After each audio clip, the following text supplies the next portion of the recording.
सनातन धर्म में समय के चक्र को 4 युगों में बांटा गया है।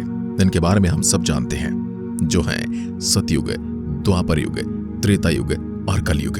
समय समय पर तीनों युगों में कई ऐसे महान धर्म रक्षकों ने जन्म लिया है। यहाँ तक कि खुद श्री विष्णु ने भी अवतार लेकर धर्म का पालन करना सिखाया। और बिल्कुल उसी तरीके से इस चलते हुए कलयुग का भी अंत करने श्री विष्णु आएंगे, जिसके बारे में भगवत गीता में श्री कृष्ण ने पहले ही हमें सब कुछ बता दिया। इसी के साथ अनेक रूपों में भगवान ने यह भी बताया है कि किस तरीके से कलयुग होगा, किस तरीके से सतयुग, त्रेता युग, द्वापर युग रहे थे और सब में अंतर क्या है। आज हम आपको यही बताने वाले हैं कि कलयुग आगे जाकर और भी कितना ज्यादा खतरनाक होता जाएगा और अब तक कितना कलयुग बीत चुका है। आप देख रहे हैं mystery of God YouTube channel. धर्म ग्रंथों के अनुसार 4 युग एक चक्र की तरह काम करते हैं। मतलब पहले सतयुग आता है, उसके बाद त्रेता युग आता है और फिर द्वापर युग और अंत में कलयुग आता है। कलयुग सबसे अंतिम युग है। उसके बाद हम फिर से सतयुग में प्रवेश कर जाएंगे। दोस्तों, कलयुग के बारे में जानने से पहले हम ये जानेंगे कि उसके पहले के युग कैसे थे और कलयुग और इनकी बाकी युगों में क्या अंतर है। तो चलिए शुरू करते हैं सबसे पहले सतयुग से। दोस्तों, सतयुग सबसे पहला युग है और यह 17,28,000 साल का होता है। इसी प्रकार से हर युग की उम्र अलग अलग तय होती है। सतयुग की सबसे बड़ी जो खास बात है वो ये है कि इसमें धर्म के 4 पैर थे, जो कि यज्ञ, तप, दया और सत्य हैं। यानी सतयुग के अंदर ऐसे लोग रहते थे जो धर्म का पालन करते थे और ईश्वर का नाम जपते रहते थे। इस युग के अंदर कहीं पर भी कोई इंसान अधर्मी नहीं था। सारे इंसान सत्यवादी थे और हमेशा ईश्वर की भक्ति में लीन रहते थे। सतयुग के अंदर कोई भी इंसान पापी नहीं था और वे हर तरह से ईमानदार थे। कोई किसी का बुरा नहीं करता था। मतलब उस युग के अंदर किसी भी प्रकार की बुराई मौजूद नहीं थी। लोग स्वार्थी नहीं थे। वे सदा एक दूसरे की सहायता करते थे और भगवान की भक्ति के अंदर लीन रहते थे। सतयुग के इंसानों के अंदर बहुत ही अलौकिक पावर भी मौजूद थी। उनको किसी भी प्रकार की मेहनत करने की आवश्यकता नहीं होती थी। उन्हें जो कुछ चाहिए होता वह उनकी इच्छा शक्ति मात्र से ही पैदा हो जाया करता था। इस वजह से उनका काम सिर्फ भगवान का नाम जपना ही रह जाता था। वे मस्ती से अपनी जिंदगी बिताते और भगवान का नाम भी जपते रहते। धर्मशास्त्र के अनुसार सतयुग के अंदर व्यक्ति की आयु 1,00,000 वर्ष तक होती थी। कलयुग के अंदर तो व्यक्ति की आयु केवल 100 वर्ष है। द्वापर युग के अंदर व्यक्ति की आयु 1000 वर्ष होती थी और त्रेता युग के अंदर व्यक्ति की आयु 10,000 वर्ष होती थी। और जहां आज एक आदमी की लंबाई 5-6 फीट होती है, वैसा सतयुग में नहीं था। सतयुग में आदमियों की लंबाई 32 फीट तक जाती थी। और जैसा हमको पता है हर युग में भगवान ने अवतार लिए हैं, बिल्कुल वैसे ही सतयुग में भगवान ने 4 अवतार लिए थे और वे थे कुर्म अवतार, मत्स्य अवतार, वराह अवतार और नरसिंह अवतार। इस युग में पुण्य का परसेंटेज 100% था। फिर आता है त्रेता युग। इस युग की काल अवधि 12,96,000 वर्ष होती है और इस युग में मनुष्य की आयु 10,000 वर्ष तक होती है और मनुष्य की लंबाई लगभग 21 फीट होती है। इस युग में पुण्य का प्रतिशत 75% होता है और पाप की मात्रा 25% होती है। इस युग में भगवान वामन, परशुराम और श्री राम ने जन्म लिया था। बल्कि वैसे ही इसी युग में रावण, कुंभकर्ण, बाली और अहिरावण जैसे अत्याचारी राजा भी हुए। विरोध और अहंकार में आकर लोगों ने प्राणियों पर अत्याचार किया। इसी कारण से श्री हरि विष्णु को इस पृथ्वी पर अवतार लेना पड़ा और उन्होंने अत्याचारों का नाश किया। श्री राम के रावण वध करने और अयोध्या वापस लौटने के बाद वह कई सालों तक अयोध्या पर शासन करते रहे। फिर कुछ वर्षों बाद उन्होंने भी अपना देह त्याग दिया। और मित्रों, ऐसा माना जाता है कि राम के देह त्यागने के बाद एक बार फिर एक नए युग का जन्म हुआ, जिसे हम द्वापर युग के नाम से जानते हैं।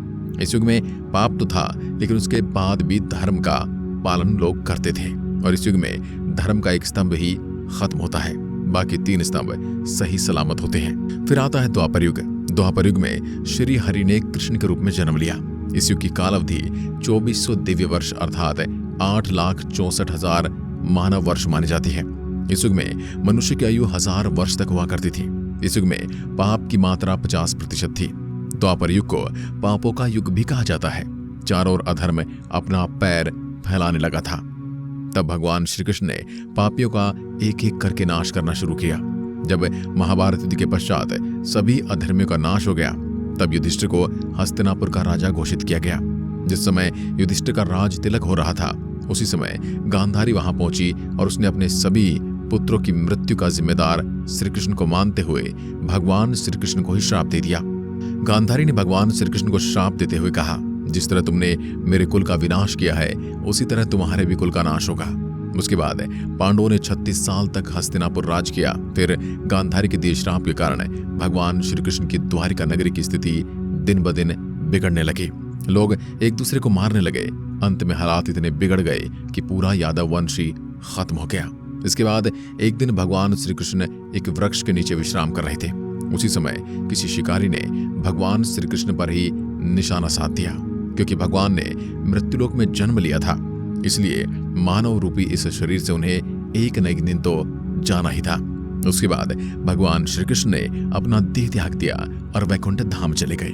इसी प्रकार की सूचना जब युधिष्ठिर को मिली तो उनको भी समझ आ गया कि उनके जीवन का उद्देश्य समाप्त हो चुका है। वह समय द्वापर युग की समाप्ति का था और कलयुग के प्रारंभ होने वाला था। इसी बात को ध्यान में रखते हुए युधिष्ठिर ने हस्तिनापुर का कार्यभार राजा परीक्षित को सौंप दिया और खुद चारों भाइयों और द्रौपदी के साथ स्वर्ग की ओर अपनी अंतिम यात्रा पर निकल गए। द्वापर युग में भी धर्म का आधा भाग यानी कि 2 स्तंभ खत्म हो जाते हैं और राजा परीक्षित के बाद शुरू होता है कलयुग। कलयुग सनातन धर्म का चौथा और अंतिम युग कहा जाता है। कलयुग को मानव जाति के लिए सबसे श्रापित युग भी कहा गया है। इस युग में पाप की मात्रा 75% और पुण्य की मात्रा 25% ही रह जाएगी।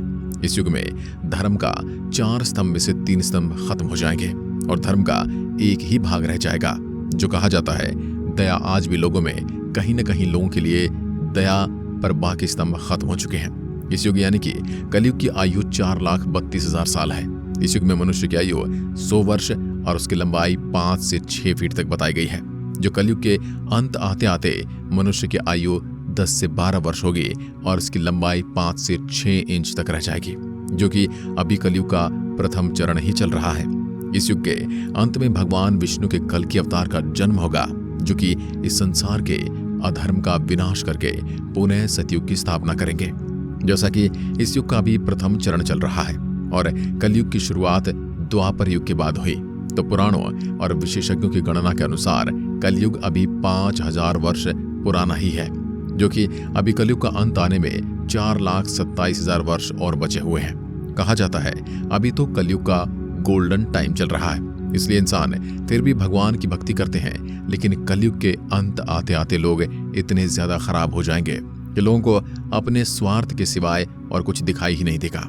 और ये किसी एक की बात नहीं है, बल्कि सब ऐसे होंगे। अच्छे इंसान पूरी तरीके से खत्म हो जाएंगे। कलयुग के कुछ हजार साल बाद गंगा नदी सूख जाएगी और पुनः वैकुंठ धाम लौट जाएगी। जब कलयुग के 10,000 वर्ष पूरे हो जाएंगे, तब सभी देवी देवता पृथ्वी छोड़कर अपने धाम लौट जाएंगे। इंसान पूजन, कर्म, व्रत, उपवास और सभी धार्मिक काम करना बंद कर देंगे। कलयुग में समाज हिंसक हो जाएगा। जो लोग बलवान होंगे उनका ही राज चलेगा। मानवता नष्ट हो जाएगी, रिश्ते खत्म हो जाएंगे, एक भाई दूसरे भाई का ही शत्रु कहलाएगा। कलयुग में लोग शास्त्रों से विमुख हो जाएंगे। अनैतिक साहित्य ही लोगों को पसंद आएगा। बुरी बातें और बुरे शब्दों का ही व्यवहार किया जाएगा। एक समय ऐसा आएगा जब जमीन से अन्न उपजना बंद हो जाएगा, पेड़ पर फल नहीं लगेंगे। धीरे धीरे ये सारी चीजें विलुप्त हो जाएंगी। गाय दूध देना बंद कर देगी। कलयुग में ऐसा समय आएगा जब स्त्री और पुरुष दोनों ही अधर्मी हो जाएंगे। स्त्रियां पतिव्रत धर्म का पालन करना बंद कर देंगे और पुरुष भी ऐसा ही करेंगे। स्त्री और पुरुषों से संबंधित सभी नियम और बंधन से अलग हो जाएंगे। वो अपनी मर्जी का ही करेंगे और बस अपने फायदे के लिए एक दूसरे का इस्तेमाल करेंगे। कलयुग के अंतिम काल में भगवान विष्णु का कल की अवतार होगा। यह अवतार विष्णु यशा नामक ब्राह्मण के घर जन्म लेगा। भगवान कल की सभी अधर्मियों का नाश करेंगे। भगवान कल की केवल 3 दिनों में पृथ्वी से समस्त अधर्म का विनाश कर देंगे और बहुत सालों तक विश्व पर शासन कर धर्म की स्थापना करेंगे। कलयुग में अंतिम समय में बहुत मोटी धारा से लगातार वर्षा होगी, जिससे चारों ओर पानी ही पानी हो जाएगा। समस्त पृथ्वी पर जल ही जल होगा और प्राणियों का अंत हो जाएगा। इसके बाद 1,70,000 वर्षों का संधिकाल रहेगा। संधिकाल के अंतिम चरण में एक साथ 12 सूर्योदय होंगे और उनके तेज से पृथ्वी सूख जाएगी और पुनः सतयुग का प्रारंभ होगा। दोस्तों, तो आज की वीडियो के लिए बस इतना ही। उम्मीद है आपको ये वीडियो पसंद आया होगा। ऐसी वीडियोस के लिए चैनल को सब्सक्राइब जरूर करें। धन्यवाद।